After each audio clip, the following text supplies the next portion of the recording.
Bonjour à toutes et à tous. Ces derniers temps, à chaque fois que j'ai été confronté à un sujet de vision, de stratégie chez un de nos chers clients, je me suis fait la même réflexion. À tel point que maintenant, j'arrive plus à me débarrasser de cette petite musique là qui me trotte dans la tête. Et je voulais donc vous la partager avec peut-être l'espoir qu'elle me laisse un peu tranquille.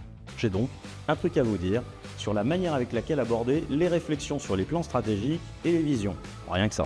J'ai défendu ces dernières années l'idée qu'en tant que cabinet de conseil, on devait être indépendant des solutions, des éditeurs et des technologies. Quelle crédibilité nous accorder, en effet, lorsque on doit conseiller nos clients sur leurs choix stratégiques, leurs choix d'outils, si on a par ailleurs le moindre partenariat avec un éditeur ou une solution.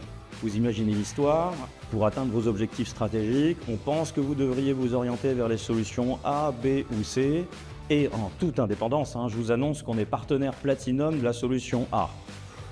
Bon, sincèrement, quel crédit donner à notre recommandation? Comment nous faire confiance dans ces conditions? Voilà, il y a beaucoup d'acteurs que ça gênait pas, pardon, mais nous, si.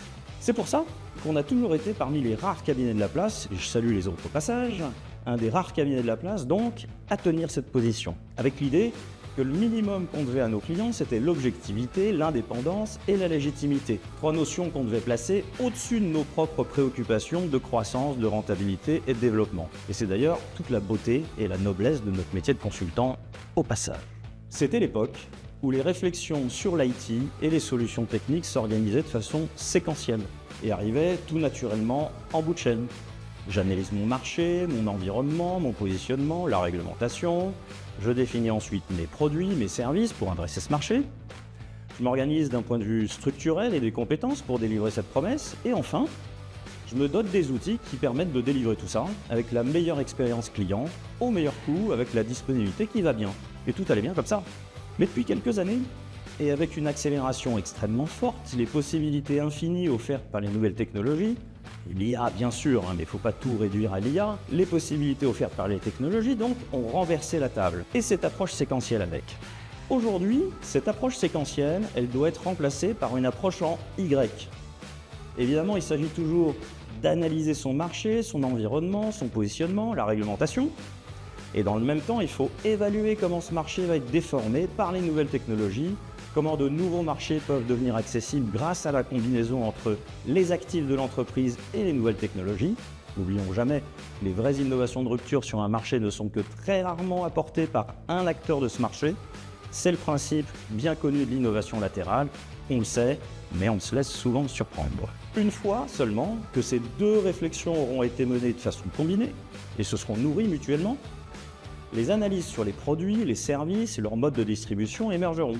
Et le résultat des courses pourra d'ailleurs s'avérer finalement très différent de ce qu'une approche strictement séquentielle aurait défini. Ensuite seulement, on pourra définir une organisation suffisamment agile pour soutenir cette démarche, mobiliser, développer les bonnes compétences sur les bons sujets et rendre possible une culture où les métiers et la tech se fondent, s'entremêlent harmonieusement.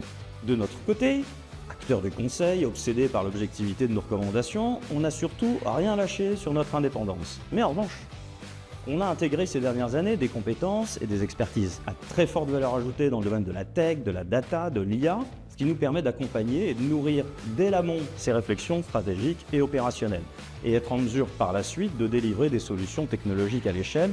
Très bien.